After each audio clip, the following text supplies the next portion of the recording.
One of the really strong and new trends in real estate across Australia is the rise of regional areas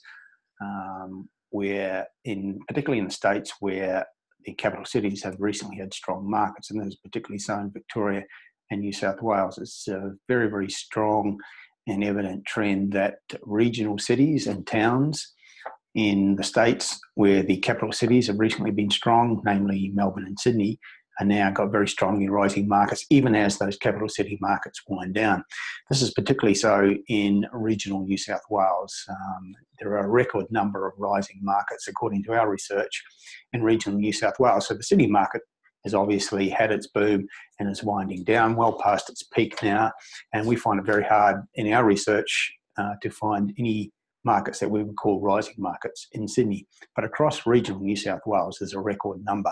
In fact, our most recent research for the Price Predictor Index has found a record 38 local government areas which have growth markets.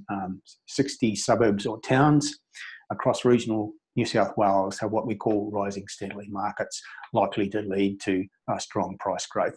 They're headed by precincts such as Newcastle and the Hunter region, where the price growth in the last 12 to 18 months has probably been the strongest of anywhere in Australia. Many suburbs of Newcastle have had median price growth above 20% in the last 12 months. And that growth is rippling out to nearby areas like the Lake Macquarie local government area and the towns of the Hunter Valley, such as Cessnock, Maitland, Muswellbrook, Singleton. All these locations now have rising sales activity, likely to lead to price growth.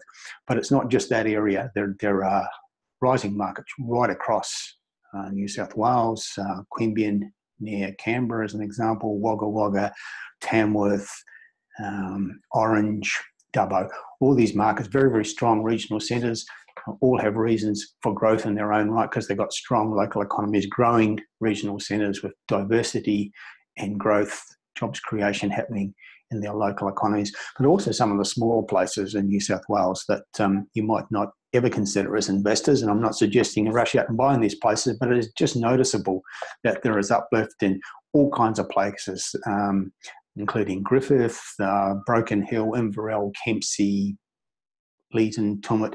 Cootamundra is a market where the number of sales happening quarter by quarter over the last 12 or 18 months has been rising steadily. So it's very much a very strong trend that markets in regional New South Wales are rising strongly, even as the capital city, Sydney, winds down. And in our new edition of Top 5 Regional New South Wales Hotspots, we highlight the 5 places we think are best to focus on. These are all strong regional centres with a certain amount of critical mass to their size and their economies, economic diversity, jobs creation happening, growing populations, infrastructure spending is strong. All these are elements likely to lead to price growth in these markets. So I recommend that report to you, Top 5 Regional New South Wales Hotspots, one of the strongest jurisdictions right now in Australian real estate. So I urge you to get that report and consider it for future investment. That's it for now. Terry Ryder from hotspotting.com.au signing off. Talk to you again soon.